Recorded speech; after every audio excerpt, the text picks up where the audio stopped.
Juu, anteeksi, että mulla meni näin kauan ennen kuin ehdin apuun, mutta oltiin tuolla toisissa hommissa ja piti saada siellä sitten työt pakettiin. Talotaikurit tosiaan tekee pitkää päivää. Juu, me yritetään pitää asiakkaat tyytyväisinä. Oliko sulla muuta? No, Painion nimikyltti tuosta ulko-ovesta pitäisi poistaa, kun Jennihän ei enää asu täällä. Mutta sen ehtii tietysti myöhemminkin. Toiko nyt varmasti on kunnossa?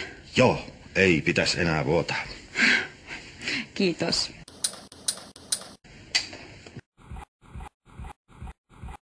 Kiitos vaan itsellesi. Eipä kestä. Ei kun ihan totta. Kari ilmeisesti vihottelee mulle silti, kun ei tännekään tullut. Ei, kun se on tuolla toisella puolella katua hommissa. Oliko se sitten joku ongelma, kun minä tulin? Ei tietenkään. Mä vaan ymmärsin, että Kari tulee, kun mä soitin sille. Ei, kun me ollaan päätetty. Ei, yksi mies ihan joka paikkaan repee. Sä olet siis sitä mieltä, että mun pitäisi joustaa? No loppupeleissä tässä on kysymys vain ja ainoastaan moottoripyörästä. Entäs jos Miro ajaa sillä pyörällä taas kolari? No luulisin, että tommosen koettelemuksen jälkeen Miro ajaa sillä entistäkin varovaisemmin. Se onnettomuus säikäytti Miroa itseäänkin, vaikkei se sitä sulle kerro. Voi olla, mutta katsomaan tätä asiaa miltä kantilta tahansa, niin mä en vaan voi hyväksyä sitä.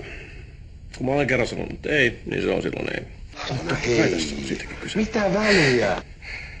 Joskus kunnioitusta saa enemmän sillä, kun osaa antaa välillä vähän periksi. Ei sillä, että mä olisin toiminut asiassa oikein. 2 lasta on tullut kasvatettua aivan liian ankaralla asenteella.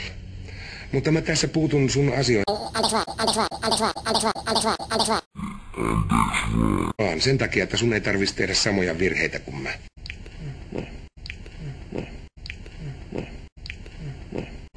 Voihan se olla niinkin. Miro on nuori, fiksu kaveri. Ja se on haaveillut sitä kevarista jo kauan, tehnyt paljon töitä sen eteen. Mä oon ihan varma, että Miro ihan tässä lähellä vaan tappaa